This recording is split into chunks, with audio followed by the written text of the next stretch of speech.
제가 가난한 집에 태어나 죽어라 공부해서 자수성가했는데요. 아주 크게 성공한 건 아니지만 꽤 만족하고 보람된 삶을 살고 있답니다. 이런 저에게도 잊을 수 없는 큰 사연이 하나 있어요.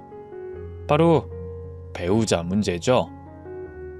그럼 지금부터 어떤 여자를 만났길래 사연에 글을 쓰게 됐는지 꼭 들어주시면 고맙겠습니다. 저는 어머니와 단둘이 살았어요. 제가 2살 무렵에 다른 여자와 바람이 난 아버지와 이혼하셔서 어머니가 아버지 몫까지 하면서 저를 키우셨죠. 어머니는 파출부와 건물 청소부로 일하셨는데 매일 몸에 파스가 붙여져 있었답니다. 어머니가 안쓰럽기도 하고 가난을 벗어나고 싶은 마음에 어렸을 적 제가 할 수 있는 건 오로지 공부뿐이었어요. 성공할 수 있는 길이 공부뿐인 줄 알았으니 죽어라 공부만 했답니다. 그 결과 서울에 있는 최고로 좋은 명문대학에 들어가게 됐죠. 꿈만 같은 순간이기도 했지만 이제부터 진짜 시작이라는 마음가짐을 가지고 학창시절 때보다 더 많이 공부했습니다. 어머니를 호강시켜드리고 싶었고 저도 가난을 빨리 벗어 던지고 싶었으니까요.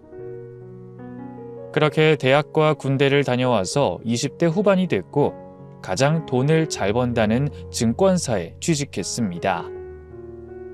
일은 어렵지 않았어요. 평생 머리를 쓰고 살아왔으니 이번에도 머리를 쓰며 일하면 되는 일을 택했기 때문에 빨리 성장할 수 있었습니다. 그래서 20대 끝자락에 연봉 1억이 넘어가게 됐고 30대엔 2억, 3억으로 오르다가 40 무렵에는 연봉이 5억이 넘어갔답니다. 앞만 보고 열심히 달린 결과 아주 많은 돈을 벌어서 어머니한테 좋은 집 한 채 해드렸고 노후 자금까지 모두 마련해 드렸습니다. 저도 전세 아파트와 좋은 차를 몰며 지냈죠. 일은 손에 완전히 익어서 업무 스트레스는 거의 없었답니다. 하지만 너무 앞만 보고 달려와서 그런지 다른 것들을 제대로 채우지 못했어요. 친구도 거의 없었고 사귀어본 여자도 40이 되도록 달랑 1명뿐이었습니다. 저희 어머니는 호강시켜줘서 고맙긴 하지만 제가 장가가는 걸 보여줘야 진정한 효도라며 결혼을 재촉하셨어요. 멀쩡하게 잘난 아들을 낳았는데 부록이 되도록 혼자인 걸 보니 마음이 아프다며 얼른 좋은 사람을 만나길 바라셨습니다. 사실 저도 결혼하고 싶은 마음이 굴뚝 같아서 좋은 인연이 찾아오길 기다렸답니다. 하지만 공부와 일만 했던 제가 여자를 만날 길이 없었어요. 그런데 증권사 여자 동료 하나가 저에게 소개팅을 제안했습니다. 명문대 나와 대기업을 다니다가 지금은 몸이 조금 안 좋아서 쉬고 있는 여자라고 했는데 한번 만나보면 어떻겠냐고 묻더라고요. 그 말을 듣자 긴장되더라고요. 아주 오랜만에 여자를 만나게 됐으니 그럴만도 했죠. 여하튼 제가 외모는 크게 볼 게 없었지만 성실함과 능력이 있으니 자신감을 가지고 소개팅 자리에 나갔어요. 이윽고 매우 눈부시게 아름다운 미모의 여인을 만나게 됐는데 그때 첫눈에 반하는 것이 무슨 말인지 알게 됐습니다. 어찌나 예쁘던지 제 심장이 하도 뛰어서 밖으로 튀어나오는 줄 알았답니다. 저는 흥분해서 오버하지 않으려고 평정심을 가지고 대화를 나눴어요. 미모만 출중하고 성격과 됨됨이가 되먹지 못한 여자일 수도 있으니까 말이죠. 그런데 1시간 넘게 대화를 나눠봤는데 소박하고 털털하게 느껴졌고 제 말에 귀 기울여주는 모습에 호감이 갔답니다. 나이도 궁합도 보지 않아도 된다는 4살 연하여서 운명의 짝이 아닐까 하는 생각을 하게 됐죠. 그래서 애프터 신청을 하게 됐는데 소개팅녀가 아주 달갑게 받아줬어요. 그쪽도 저를 마음에 들어 한다며 인연이 되길 바란 모양이었나 봅니다. 그리하여 저와 미모의 여인은 사귀기 시작했고 10개월가량 연애를 했습니다. 그 기간 동안 한 번도 여자친구에게 실망한 적이 없었어요. 가끔 저희 어머니를 같이 찾아뵙기도 했는데 얼마나 살갑게 잘 대해주던지 어머니가 며느리로 딱이라며 아주 좋아하셨습니다. 그래서 41살이 되던 해에 프로포즈를 하게 됐는데 여자친구가 기쁘게 받아주면서 백년가약을 맺게 됐답니다. 양가 부모님을 모시고 상견례를 치른 날은 웃음으로 시작해서 웃음으로 끝이 났어요. 모든 대화가 잘 풀렸고 작은 갈등 하나 생기지 않았답니다. 그래서 얼마 뒤 결혼식을 올리고 신혼여행을 다녀왔어요. 아직 아내와 결혼한 게 실감이 나지 않는데 한 집에 살며 한 침대를 써보니 그제야 저도 어여쁜 아내와 결혼했구나 하는 행복감에 적게 됐네요. 신혼 첫 달은 어떤 말도 필요 없을 만큼 무진장 행복했습니다. 그런데 걱정 하나가 생겼어요. 아내가 재취업을 하지 않고 집에서 놀기만 해서 재능을 낭비하고 있는 게 아닐까 하는 생각이 들어 이야기를 꺼냈습니다. 여보, 당신 회사 알아봐야 하는 거 아니야? 결혼 뒤에 일을 시작한다고 했잖아. 어? 나 꼭 일해야 해? 오빠가 벌어다 주는 돈으로 먹고 살면 안 돼? 응? 아니, 뭐 안 될 건 없지. 그런데 당신 학력이랑 스펙이 너무 아깝지 않겠어? 그렇게 열심히 공부했는데 집안에만 있으면 손해잖아. 무슨 손해야, 오빠. 난 오빠랑 결혼한 것만으로도 인생 성공이야. 이제 나한테 다른 꿈은 없어. 나 말이야, 현모양처가 될 거야. 오빠 애도 낳고 내조에 최선을 다하는 여자가 될 거라고. 그래? 뭐 그럼 당신이 원하는 대로 해. 나는 괜히 실력이 아까워서 말한 건데 뭐 당신 뜻이 그렇다면 현모양처가 돼봐. 오빠도 좋지? 그럼 나 카드 줘. 아니면 오빠 통장을 맡기든지 말이야. 내가 경제권을 가지고 있으면 좋을 것 같아. 경제권?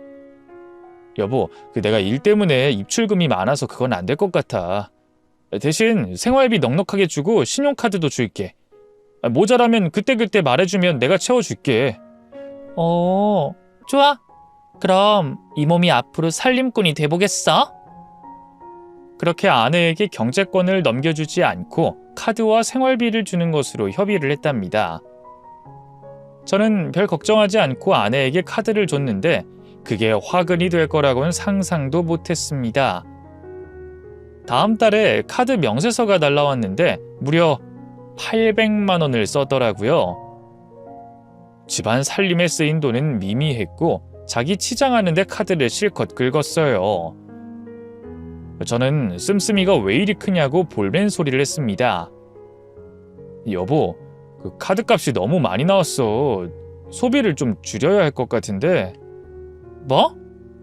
나 첫 달이라 거의 안 썼어. 엄청 아껴가며 썼다고. 800만 원이 나왔는데 아껴 썼다고? 응. 그 정도면 껌값이잖아. 1000만 원도 안 썼는데 왜 난리야? 저와 아내는 여기서부터 부딪히기 시작했습니다.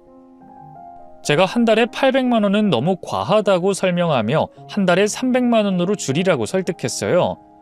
하지만 아내는 300만 원을 누구 코에 붙이냐며 씀씀이를 줄이지 않겠다고 했답니다.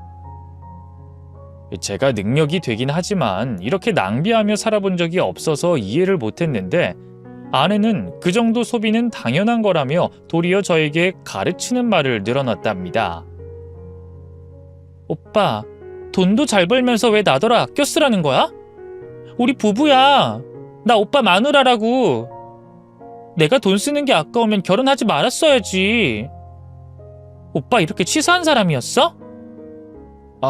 아니, 내 말은 아깝다는 게 아니라 소비가 너무 심하다는 거지. 조금만 줄이자, 여보. 그럼 한 달에 500만 원만 쓰면 안 될까? 우리 나중에 애기도 낳고 키우려면 조금 아끼면 좋잖아. 그래, 알았어. 빈정상하긴 하지만 오빠가 그렇게 말하니 내가 뭘 어쩌겠어.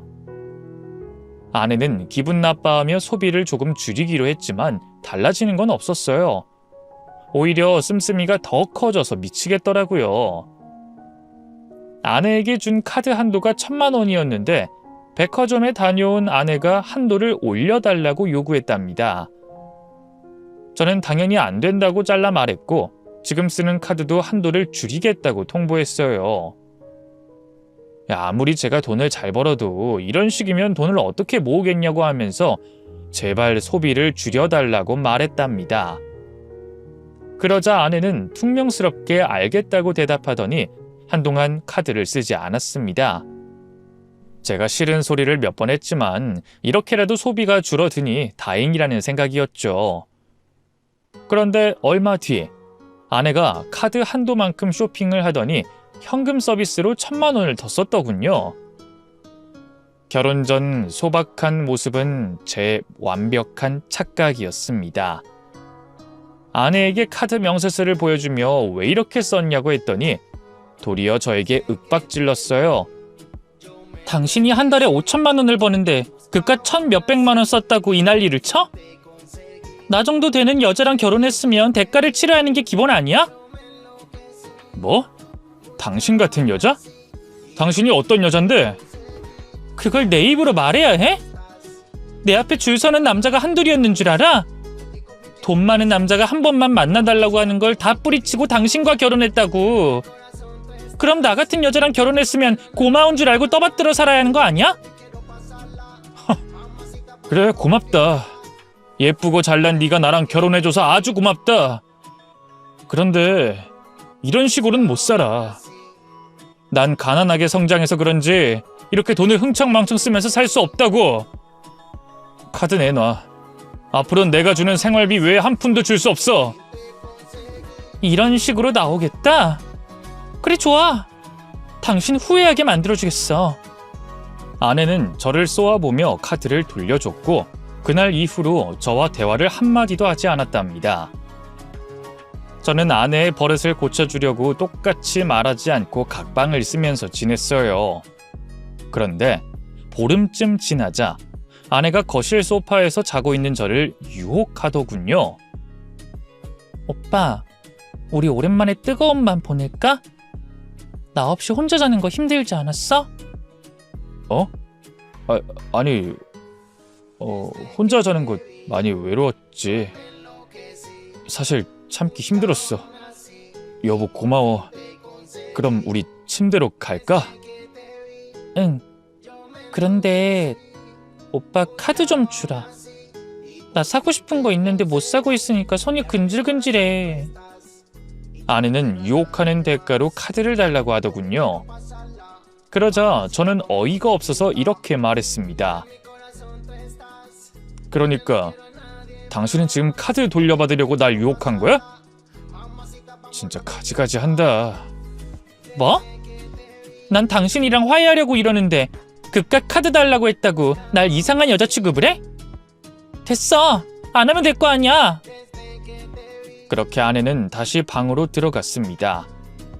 저는 아내의 버릇을 고치려고 매일 밤마다 허벅지를 꼬집어가며 안방으로 가고 싶은 걸 참았답니다. 그런데 저도 어쩔 수 없는 남자였나 봅니다.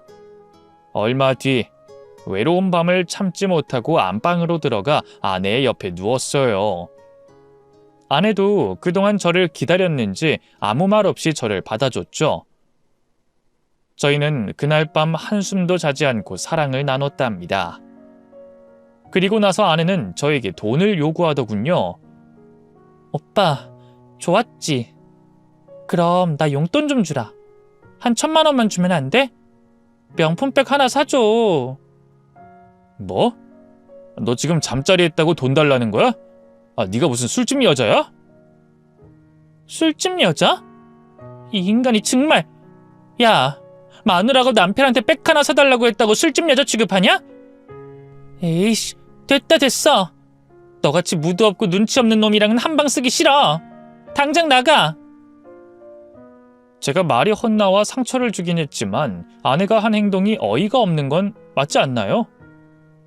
카드를 받으려고 잠자리를 유혹하질 않나, 잠자리를 하고 난 후 돈을 달라 하지 않나.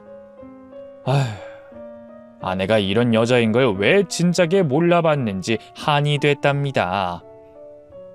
여하튼 아내와 티격태격 싸우다가 결국 타협점을 찾았어요.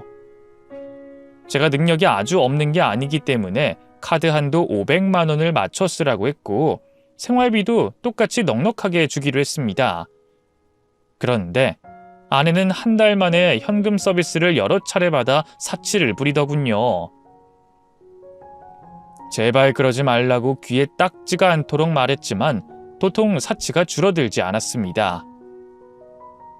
결혼한 지 6달 만에 아내가 쓴 돈이 수천만 원이 넘었죠. 그래도 어쩌겠어요. 제가 택한 여자고 평생 함께 살 동반자였으니 한 걸음 물러나 꾹 참기로 했답니다. 그렇게 6달이 더 지나 결혼 1주년이 되자 또 다른 문제가 생겼어요. 제가 다니는 회사에서 직원을 대폭 축소하겠다고 발표를 했어요. 회사를 이사한다며 같이 이끌고 나갈 직원만 데려가겠다는 거였죠. 그래서 저는 구조조정으로 퇴직을 앞두게 됐어요. 아내에게 미리 말을 해둔 터라 마음의 준비를 하고 있을 줄 알았습니다. 그리고 아내는 제가 생각했던 것 이상의 결단을 내렸어요. 퇴사한 날, 집으로 돌아갔더니 저에게 줄 게 있다면서 소파에 앉아보라고 하더군요. 난 돈 못 버는 남자랑은 절대 못 살지. 자, 이혼 서류야. 당신 능력이 특출났으면 구조조정을 당하겠어? 도장 찍어. 위자료는 30% 줘. 소송에도 똑같은 결과일 거니까 쉽게 가자. 저는 아내의 행동에 놀라지 않았습니다. 어느 정도는 예상하고 있었거든요. 제가 바닥일 때 어떻게 나오는지 확실히 하려고 제가 퇴사 후에 어떻게 됐는지 미리 말하지 않았답니다. 저는 새로 판 명함을 꺼내 아내에게 보여줬습니다. 자, 이거 내 새 명함이야. 증권사 사무실 새로 차렸어. 내가 대표야. 같이 일하던 능력 있는 후배들 데리고 와서 벌써 자리 잡았지. 뭐? 오빠 그럼 회사 잘린 게 아무런 타격이 없는 거네? 타격? 내가 사무실을 차리니까 훨씬 사정이 좋아졌다. 어쨌든 이혼 위자료 30%까진 못 줘. 겨우 1년 살았는데 너무 과하잖아. 각자 변호사 구해서 법정에서 보자. 그게 좋겠네. 그러자 아내는 이혼 서류를 자기 손으로 찢어버리며 말하더군요. 오빠 속았지? 서프라이즈. 오늘이 만우절이라 장난 좀 쳐봤어. 4월 1일이잖아. 이 바보야. 설마 내가 진짜로 오빠랑 이혼하려고 했겠니? 만우절? 조금 전 당신 눈빛 보니까 진심인 것 같던데.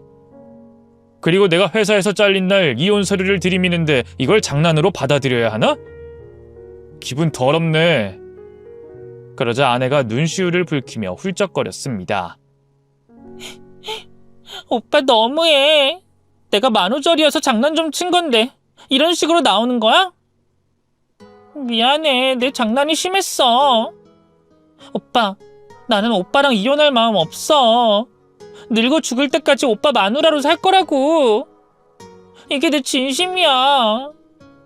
앞으로는 절대 장난치지 않을 테니까 오늘 한 번만 봐줘. 내가 너랑 어떻게 해야 할까? 그래, 한번 속아줄게. 대신 다음에 이혼 서류 들이밀면 재미없다. 다신 이런 행동 하지 마. 알았어. 미치지 않는 이상 오빠한테 이혼 서류를 들이미는 장난 절대 하지 않을게. 저는 이혼해버릴까 하다가 아내에게 한번 속아주기로 했습니다. 아직 1년밖에 살지 않았으니 살붙이고 살면서 서로를 믿어주는 시기가 찾아올 거라 믿었답니다. 그런데 제가 괜히 사정이 더 좋아졌다고 말했나 봐요. 아내는 고삐 풀린 망아지처럼 돈 쓰려고 자주 나갔다 왔습니다. 쇼핑도 하고 친구들과 술도 먹고 처가에 선물도 잔뜩 사다 줬죠. 저는 한 발 물러나 아내가 돈 쓰는 걸 뭐라 하지 않기로 했어요. 세월이 지나면 조금 달라지겠지 하고 그냥 포기했답니다. 어차피 아내가 쓴 돈이 다시 돌아오지 않으니 기분 좋게 잘했다고 말해주고 말았네요. 이런 아내가 살림과 내조를 잘해주면 얼마나 좋을까요? 아내는 제가 6시에 일어나서 출근 준비를 할 때 아주 태평하게 코를 골고 잠을 잤답니다. 아침밥은 고사하고 저녁엔 배달 음식을 시켜줬답니다. 제가 집밥이 먹고 싶다고 몇 번 말했더니 가사도우미를 데려다 놨더군요. 아내는 소파에 누워 텔레비전을 보며 핸드폰을 만지는 게 일상이었죠. 저는 아내를 이해하려고 긍정의 마음을 가지고 지내봤는데 나중엔 시선 자체가 아내에게 가지 않았습니다. 돈은 엄청나게 쓰고 집안에서 게으르게 시간을 보내는 게 한심스러워 꼴보기가 싫었어요. 그렇게 몇 달 지내다가 안 되겠다 싶어 아내에게 부탁 하나를 했습니다. 여보, 당신 집에서 이러고만 있지 말고 내 친구 회사에 들어가 일해보지 않을래? 하루 4시간만 업무 봐주고 용돈벌이나 해봐. 당신 명문대 나왔으니까 일은 아주 쉬울 거야. 어? 나더러 일을 하라고? 오빠, 난 일할 생각 없어. 여보, 힘든 일 아니야. 그냥 회사 나가서 사람들하고 어울리고 사회생활 조금이라도 하면서 지내라는 거야. 거기 당신 동문도 많으니까 나가서 수다 떨고 온다 생각하고 좀 움직이는 게 좋겠어. 동문? 아, 오빠, 나 할 말 있어. 사실 나 고졸이야. 대학 문턱은 밟아보지도 못했어. 뭐라고? 너 그 말 진짜야? 지금 장난치는 거지? 저는 속았다는 것에 기분이 불쾌해서 확인차 되물었습니다. 그러자 아내는 태연한 얼굴로 대답하더군요. 장난 아닌데? 나 고졸이야. 실업계 나와서 미용실에서 몇 년 일한 게 다야. 오빠, 왜 이렇게 놀래? 대학 나온 게 그렇게 중요해? 아니, 학벌이 중요한 게 아니라 당신이 거짓말해서 놀란 거지. 나한텐 분명히 명문대 나와서 대기업 다녔다고 했잖아. 그야 오빠 꼬시려고 한 말이었지. 명문대 나왔다고 하면 뭔가 있어 보여서 구라 좀 쳤어. 저는 기가 막혀 아내를 쏘아봤는데 아내는 과자를 우걱우걱 씹어먹으며 텔레비전을 보고 있더군요. 그것 말고 거짓말한 게 뭐가 있냐고 물었더니 자기도 잘 모르겠다며 생각나는 게 있으면 말하겠다고 뻔뻔하고 철없는 말투로 대답했습니다. 이러나 저러나 제가 택한 배우자고 아내를 미워해봤자 달라지는 게 없었으니 며칠 스트레스를 받다가 잊어버리기로 했답니다. 그래서 별 다르지 않은 일상을 보내며 결혼 생활을 했어요. 아내는 똑같이 사치를 부리며 사모님 놀이를 했고요. 그런데 언젠가부터 아내가 쓴 카드 내역서에 순댓국집에서 200만 원을 쓴 걸 보게 됐습니다. 다른 것도 아니고 국밥집에서 그만한 돈을 쓰는 게 이해가 되지 않아 어떻게 된 일이냐고 물었어요. 여보, 순댓국집에서 200만 원을 썼어? 이거 좀 이상한데? 이상하긴 뭐가 이상해. 동창회를 순댓국집에서 열었는데 내가 쐈어. 내가 잘 나가는 증권사 사장 사모님이라고 말했더니 다들 입 모아서 쏘라고 노래를 부르더라고. 그래서 하는 수 없이 긁었어. 오빠, 설마 꼴랑 200만 원 가지고 치사하게 굴려는 건 아니지? 저는 뭐라 잔소리할까 하다가 한숨 쉬고 잘했다고 대답해줬습니다. 그래, 잘했다. 맛있게 먹었으면 됐지. 다른 것도 아니고 친구들 밥 사준 건데 왜 뭐라고 하겠어. 우리 오빠 쿨하네? 예전에 쫌생이 갔던 때랑 달라졌어. 오빠 땡큐. 앞으로도 그렇게 이해해줘. 저는 대답만 그렇게 했지 속마음은 달랐습니다. 제가 직장에 있는 동안 아내의 뒤를 캐서 뭘 하고 돌아다니는지 알아볼 생각이었죠.